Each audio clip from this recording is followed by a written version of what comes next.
హిజ్రాల దాడిలో ఓ కన్న కొడుకు కన్న తల్లిని కోల్పోయిన సంఘటన మాచవరం పోలీస్ స్టేషన్ పరిధిలో చోటు చేసుకుంది. విజయవాడలో ఈ సంఘటన హల్చల్ రేపుతుంది. ఎందుకంటే హిజ్రాల్ని చాలాసార్లు అందరూ రోడ్ల మీద చూసుంటారు, లేకపోతే కొన్ని ఏరియాస్లో స్ట్రీట్స్లో తిరగడం చూస్తూ ఉంటారు. బట్ కానీ అత్యంత దారుణంగా రోడ్డు మీద పడేసి మరీ కొట్టేసి చంపేసిన సంఘటన. ఇప్పుడు ఆ తల్లి లేదు, కన్న కొడుకు కూడా ఆమె కన్న తల్లిని పోగొట్టుకున్న బాధలో అయితే ప్రస్తుతం ఉన్నాడు. మాచవరం పోలీస్ స్టేషన్లో కూడా దీని గురించి కంప్లైంట్ ఇవ్వడం జరిగింది.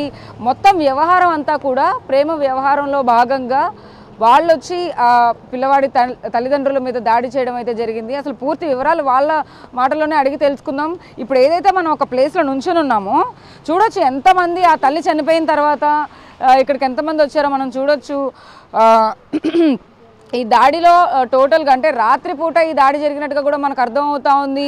ఎవరైతే అబ్బాయి యువకుడు ఉన్నాడో, యువకుడి ప్రేమికురాలు అంటే లవర్ ఎవరైతే ఉందో వాళ్ళ తరపున వాళ్ళు అర్ధరాత్రి పంపించిన ఘటన అయితే చోటు చేసుకుంది. చెప్తున్నాను, నీ పేరేంటి? గోపీచంద్. ఏంటి అసలు ఏం జరిగింది? హిజ్రాల్ రావడం ఏంటి? అమ్మని నాన్నని ఇక్కడ రోడ్డు మీద పడేసి కొట్టడం ఏంటి?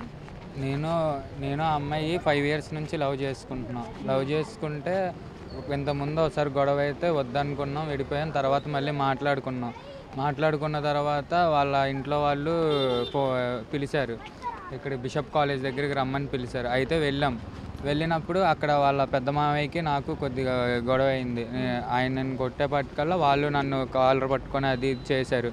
అయితే అక్కడ నుంచి ఇంటికి వచ్చేసిన తర్వాత కొంచెం సేపు ఆగిన తర్వాత వాళ్ళు ఒక 3-4 ఇజ్రాయల్ వచ్చి ఇంటి దగ్గర చప్పట్లు కొట్టి అమ్మ. ఏ సమయానికి వచ్చారు వాళ్ళు? ఉదయం వచ్చి వాళ్ళు చప్పట్లు కొట్టి అది ఇది చేసి పాటలు పాడి అది ఇది చేశారు. చేసిన తర్వాత ఇంకా పోలీసు వాళ్ళు వచ్చి నన్ను స్టేషన్కి తీసుకెళ్ళిపోయిన తర్వాత వీళ్ళు ఎంతకాడికి అమ్మ నాన్న రావట్లేదని నేను చూస్తున్నా.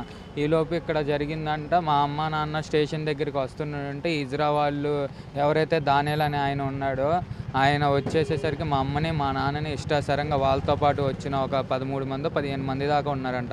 వాళ్ళందరూ మా అమ్మ మా నాన్నని ఎలా పడితే అలా కొట్టేసి కింద పడేసేసేసి ఇది చేశారు. సో నాకు న్యాయం జరగాలి ఏదైనా సరే.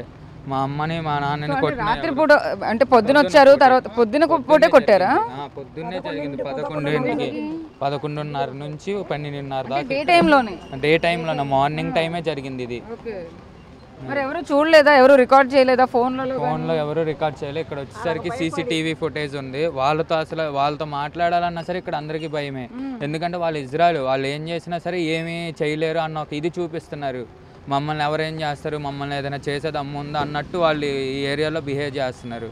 సో ఒకటే మాకు న్యాయం జరగాలి. మా అమ్మ మీద పక్కన వాళ్ళు ఎవరు అంటే అమ్మాయి ఏం చేస్తుంటది? వాళ్ళ తరపున వాళ్ళు అమ్మ నాన్న ఏం చేస్తుంటారు? వాళ్ళ నాన్న రైల్వే ఎంప్లాయీ, వాళ్ళ అమ్మ ఇంట్లోనే ఉంటుంది. తను కాలేజీ చదువుకుంటుంది. వాళ్ళ చుట్టాలు, ఇజ్రాయల్ చుట్టాలు.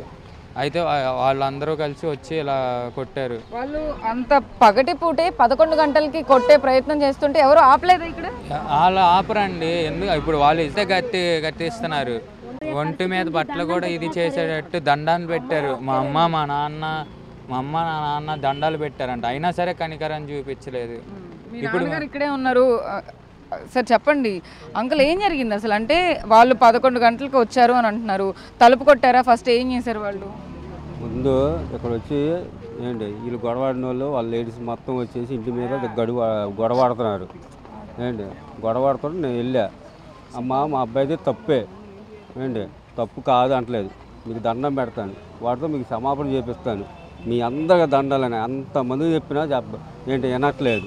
ముందు వాడిని రమ్మను బయటకు అంటున్నారు అని గేట్లు కొడుతున్నారు. ఆ తర్వాత వాళ్ళ మామయ్య ఉన్నారు, చిన్న మామయ్య సర్ది చెప్పుకొని అన్నా సారీ వద్దు, ఏమొద్దులేనా వదిలే ఒక్కసారికి అని చెప్పి తీసుకెళ్ళిపోతుంటే ఇంకొక ఎదవ వచ్చేసి ఇంకా రెచ్చగొట్ట, ఇంకా ఇజ్రాయిల్ 3 వచ్చారు. ఫస్ట్ వాళ్ళు వచ్చాక ఈ ఎదవ రెచ్చిపోయి ఎలా పడితే అలా మాట్లాడేస్తున్నాడు. వాడి వల్ల ఈ గొడవ అంతా అయ్యింది.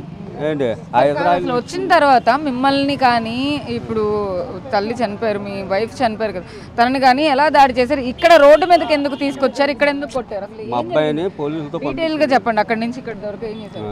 వాళ్ళందరూ వచ్చారని చెప్పేసి మా అబ్బాయిని కొడతారేమని చెప్పేసి నేనే తలిపేసి పోలీస్ సార్ గారు వచ్చినప్పుడు ఆయనకు పంపించేసి ఇగో సార్ అని చెప్పేసి పంపించా, పోలీస్ స్టేషన్కి. స్టేషన్కి పంపించాక ఒక్కడే వెళ్తున్నాడు కదా అని చెప్పి మేము కూడా బయలుదేరి ఇక్కడికి వచ్చేలాగా ఎంతలో దానిలో అన్నాడు ఆటోలో వచ్చారు. ఒక 10 మందిలో 12 మంది దాకా వచ్చేసి నా మీద దాడి చేశారు. ఎలా పడితే అలా కొట్టేశారు. ఇంతలో మా ఆవిడ వస్తుంది, మా ఆవిడని కూడా కొట్టేశారు. జరిగింది అది. ఇల్లు చాలా దూరంలో ఉంది, స్ట్రీట్ చివర, ఇక్కడ వరకు తీసుకొచ్చి పక్కనే. అక్కడి నుంచి ఇక్కడికి ఎందుకు వచ్చారు అసలు? ఇక్కడే ఆరెక్కాలి, ఎదరగలి ఇక్కడ ఆటో మాట్లాడుకొని ఇక్కడి నుంచి వెళ్ళాలి. ఇది మెయిన్ రోడ్డు. ఇటు ఆటోలు వస్తాయి, అటు ఆటోలు. వచ్చాం, స్టేషన్కి వెళ్దామని ఆటో ఎక్కుదామని వచ్చాం. నేను ఇక్కడ నుంచి నా ఆటోల కోసం. ఈ లోపల వాళ్ళు వచ్చేసి అలా పడితే అలా కొట్టేశారు నన్ను. ఈ లోపల మా ఆటోలు వచ్చారు, మా ఆటోలను కూడా కొట్టేశారు. ఈ లోపల వచ్చేసి ఇక్కడ ఉన్నోళ్ళు వాళ్ళని అంటావేంటి, వాళ్ళు ఇదేనని చెప్పేసి గొడవాడి మా ఇద్దరిని పంపించారు ఇంటికి. పంపించేళ్ళకే మా ఆడవాళ్ళు ఇంటికి వెళ్ళారు. నేను 2-3 సార్లు లోపలికి వెళ్ళాను, కూర్చొనే ఉంది. 3వ సారి వెళ్ళలేక ఊరేసేసుకుంది. చనిపోయేంత దారుణంగా అంటే వాళ్ళు కొట్టారన్న అవమానంతోనే ఇజ్రాయిల్ కొట్టారు. అడగా పెట్టకుండా చేసుకున్నారు. ముందు ఏం జరిగింది ఏంటి అని అడగా పెట్టకుండా దాడి చేశారు. మీరు గుర్తుపడతారా ఇజ్రాయెల్ ఎలా ఉంటారు? వాళ్ళు రియల్ హిజ్రాస్ అయిన వాళ్ళు? నాకు తెలిసిందల్లా ఒక్కడే, వాడు మా పేటోడు, మాకు తెలిసినోడు. అప్పుడప్పుడు డైలీ చూస్తాను. వాళ్ళతో తిరిగే వాళ్ళు మనకు తెలియదు. ఎవరిని పెడితే వాళ్ళని తీసుకొని వస్తూ ఉంటాడు పేటలోకి. 20 మంది 30 మంది దాకా వస్తారు వాడు వెనకాల. వాళ్ళలో 15 మందిని తీసుకొని వచ్చాడు.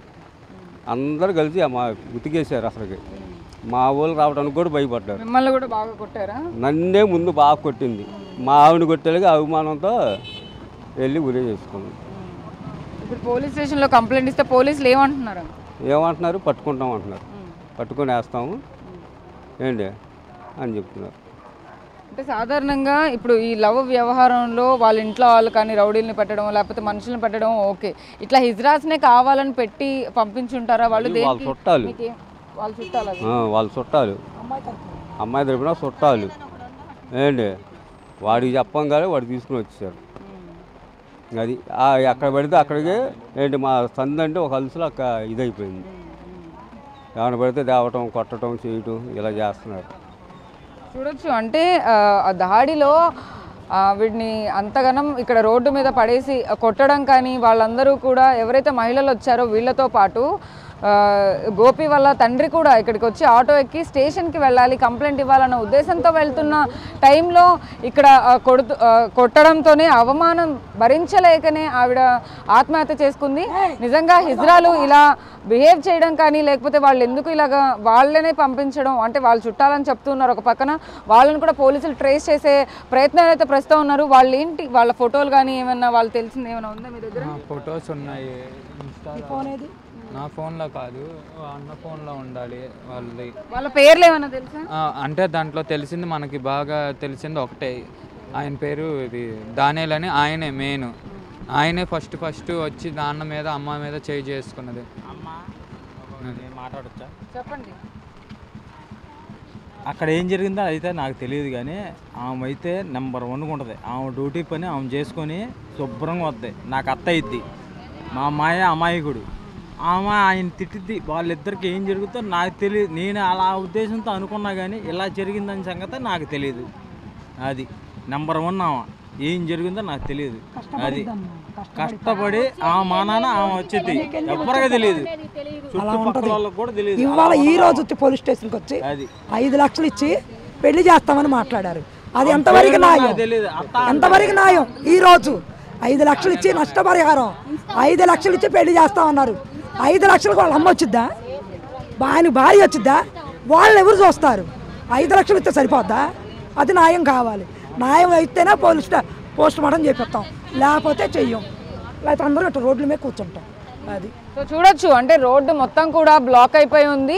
ఆల్మోస్ట్ ఎవరైతే చనిపోయి ఉన్నారో ఆవిడ డెడ్ బాడీ కూడా లోపల ఉంది. అయినప్పటికీ కూడా అందరూ రోడ్డు మీదకి రావడం అయితే మనం చూడొచ్చు. ఖచ్చితంగా వీళ్ళందరూ ఇక్కడ ఆవిడకి ఖచ్చితంగా న్యాయం జరగాలి. ఏదైతే మరణం చోటు చేసుకుందో ఇప్పుడు ఆ హిజ్రాల ద్వారా ఇదంతా జరగడం అనేది చాలా హల్చల్గా మారిందని చెప్పచ్చు. వాళ్ళు ఇక్కడికి వచ్చి చూడొచ్చు, స్ట్రీట్ మొత్తం అంతా కూడా ఇక్కడ ఉండే జనాలు కానీ లేకపోతే వాళ్ళ కుటుంబ సభ్యులు అందరూ కూడా ఇక్కడికి రావడం జరిగింది.